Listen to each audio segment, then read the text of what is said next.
on va voir quelques autres composants Bootstrap dans cette vidéo aussi. Vraiment, les alertes ici.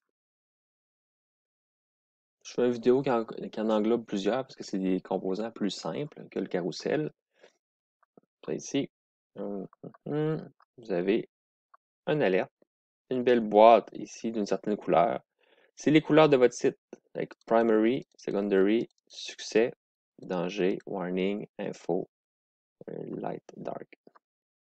Et si vous changez la couleur primaire pour vert, mais ici votre texte, votre alerte, mais le texte va être bleu, votre couleur primaire, et il va avoir une couleur plus pâle du même. En fait, excuse-moi, il va être vert de le texte ici, et il va être vert plus pâle pour l'arrière-plan. C'est tout simplement ici, vous utilisez ce div-là. Je vais le prendre, je vais le copier dans mon projet.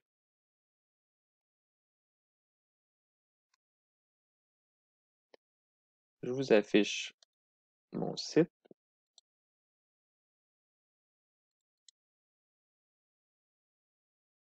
Et j'ai mon alerte ici. Pourquoi elle est comme ça? Mais c'est parce que dans le fond, j'ai ici des colonnes. C'est vraiment pas un bel endroit pour la mettre. Je vais le prendre ici. Je vais le mettre peut-être plus en haut de la page complètement.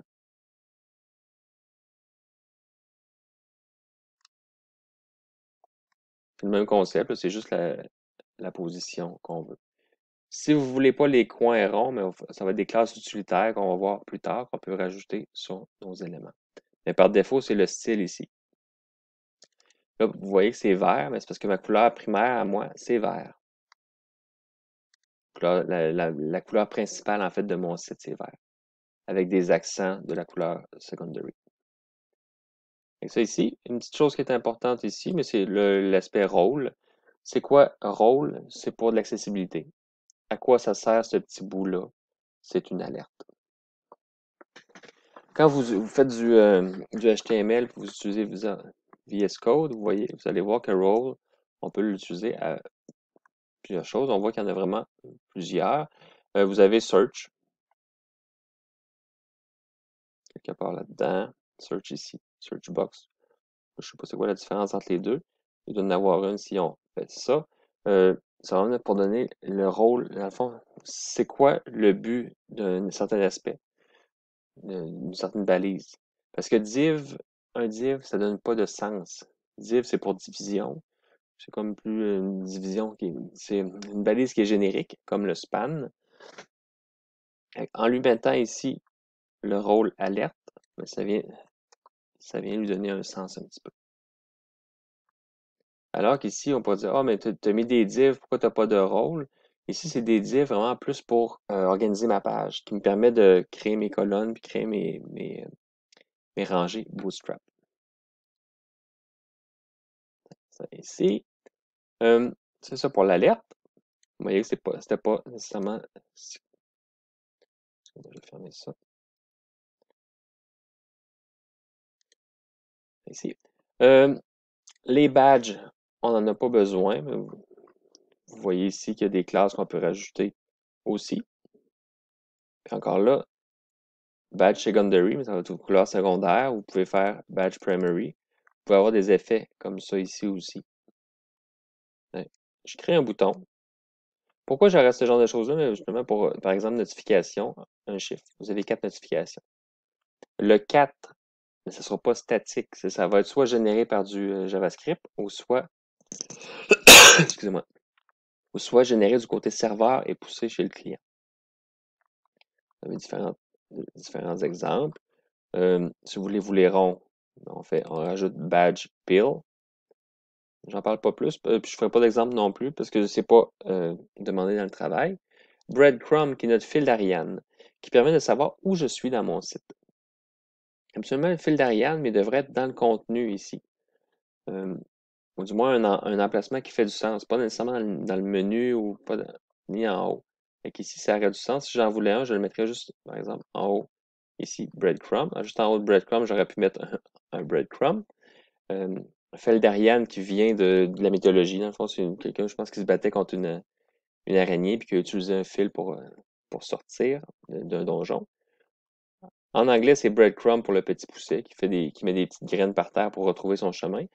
C'est ça le but du concept, c'est j'ai ma racine. Souvent, le premier, c'est home ou accueil ou quelque chose comme ça. Et après ça, votre architecture d'information va faire en sorte que vous allez avoir des sections dans votre site. Ça, c'est la section library. Puis dans library, il y a une section data. Dans library, qui est bibliothèque, il pourrait avoir des sous-sections. Pour le faire, vous avez juste à copier les éléments aussi, comme ça ici. Là, une petite chose qu'il faut remarquer ici, mais area label, breadcrumb, area label, il va falloir le traduire. On ne peut pas le laisser comme ça parce que quand vous voyez area label, il faut que ce soit dans la langue de la personne qui va avoir un lecteur d'écran. La classe, qui s'appelle breadcrumb, ça, vous ne pouvez pas le changer. Sinon, ça fonctionne. En fait, l'affichage va être différent. Et un OL. Pourquoi OL? OL, c'est Ordered List, liste ordonnée. Souvent, on voit des UL dans les menus parce que l'ordre n'est pas vraiment important, alors que ici, l'ordre est très important parce que ça doit être avant ça, ça doit être avant ça. Et ainsi de suite.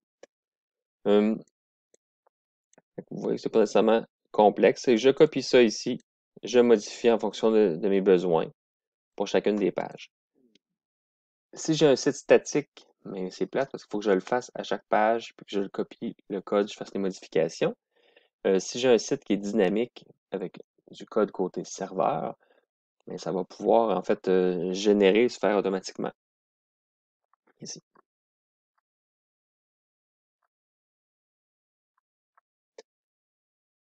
Bouton. Vous pouvez rajouter juste la classe BTN Primary. Ici. Donc là, BTN, ça vous fait un bouton qui n'aura pas de style, mais en fait, qui va avoir un certain style de base. Et en mettant Primary, vous allez avoir une couleur. Donc, je peux le mettre ici, mais on va mettre dans la section, par exemple. Moi, mon bouton ne sera pas bleu pour la même raison que tout à l'heure. Ici, il est vert. Ici. Si jamais je ne mets pas le bouton Primary, on va voir qu'il y a un style par défaut pour tous les boutons, qui n'est pas nécessairement celui que vous voulez. On voit qu'ici, c'est un bouton. Il n'y a pas grand-chose de spécial. En fait, on peut aller voir c'est quoi les classes qui vont être ajoutées. On peut aller les voir ensemble. On voit qu'il y a quand même une forme là, ici. Vous voyez que les coins sont ronds. Il n'y a juste pas d'arrière-plan. Il n'y a pas de background color. On va ici.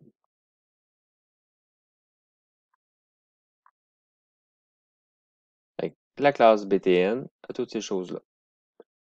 Inline block. Automatiquement, il va se mettre un après l'autre. Ça, je veux changer ça, mais vous pouvez le changer aussi. La couleur. En fait, tout transparent. Donc, on voit l'arrière-plan. C'est toutes des règles qui sont automatiquement là pour vous. Donc, vous pouvez changer si vous voulez. Donc, moi, c'est quelque chose que j'utilise souvent quand je veux faire un test rapide avec une application, une interface. On peut montrer ça à un client et dire, ben, est-ce que ça ressemble à ce que tu veux? Après ça, c'est sûr qu'on peut retravailler davantage et avoir un meilleur résultat. Je vais juste vous montrer. Là, c'est plate, je vais changer green pour orange, par exemple.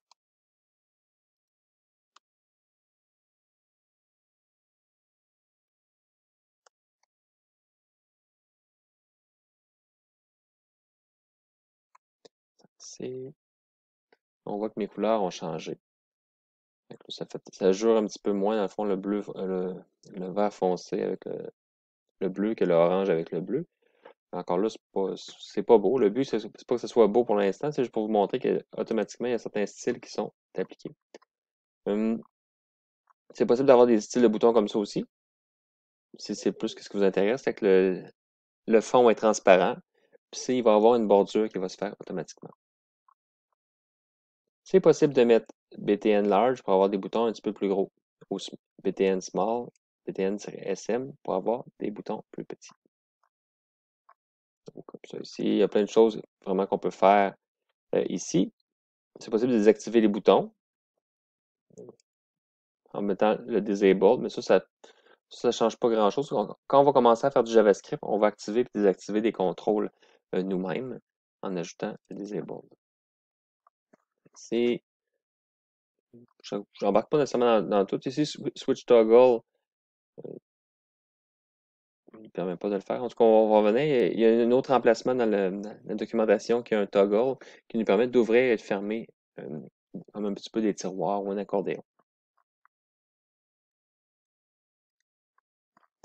Vous voyez que ça peut aller, il y a quand même beaucoup de styles qui viennent dès le départ avec le tout.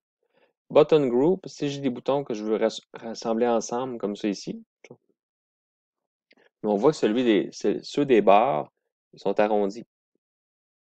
Celui du milieu est carré. Ça fait un effet qui est intéressant. Vous avez différents styles ici. Possible de mettre des drop-downs aussi. C'est pas demandé dans le travail, donc j'en embarque pas plus aussi. Mais vous voyez un div avec des drop-downs. Là, la question qu'on peut, en fait, pendant que je vois ça, je peux vous parler un petit peu de la position. Parce que c'est la façon de faire ça. Si vous vouliez faire ça vous-même, une liste déroulante comme ça, agrandir.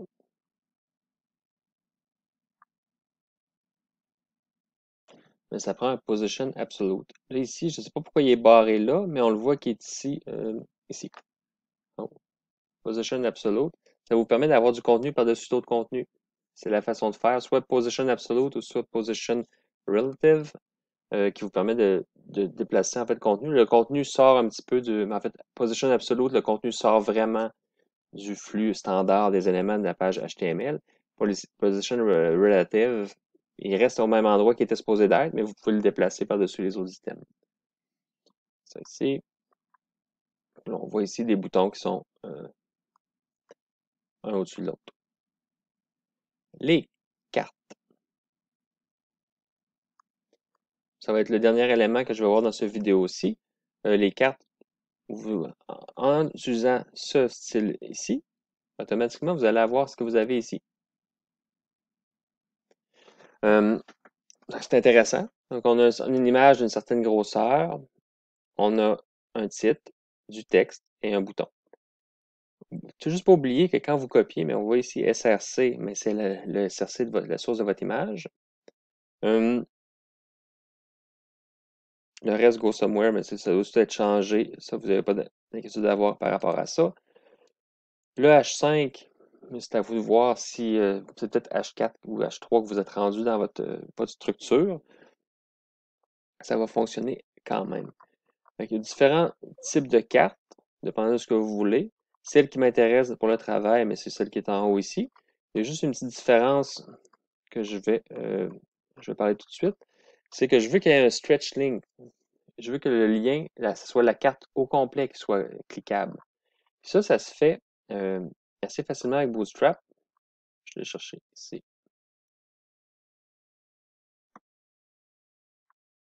Je vais aller chercher directement ici.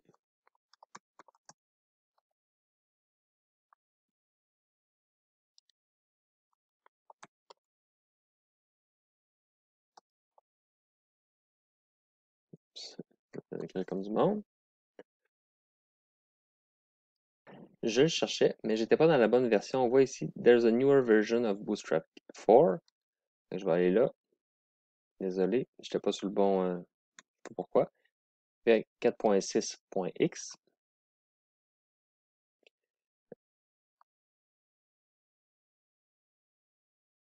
Utilities. Et vous allez l'avoir dans Stretch Link. Stretch Link. Et vous avez un exemple ici. Ce que ça prend, c'est que sur votre lien, ça prend cette classe-là. Puis le reste va se faire automatiquement. Ça va englober la carte au complet. En fait, ça va aller chercher le premier élément qui est en position. Je pense que c'est le premier élément qui est en position relative. Ici. Ici. In most cases, ça va chercher le premier élément qui est en position relative. Là, c'est pas vous qui allez le spécifier. En mettant la classe card, automatiquement, il va être en position relative, puis ça va fonctionner ici. Avec le lien au complet,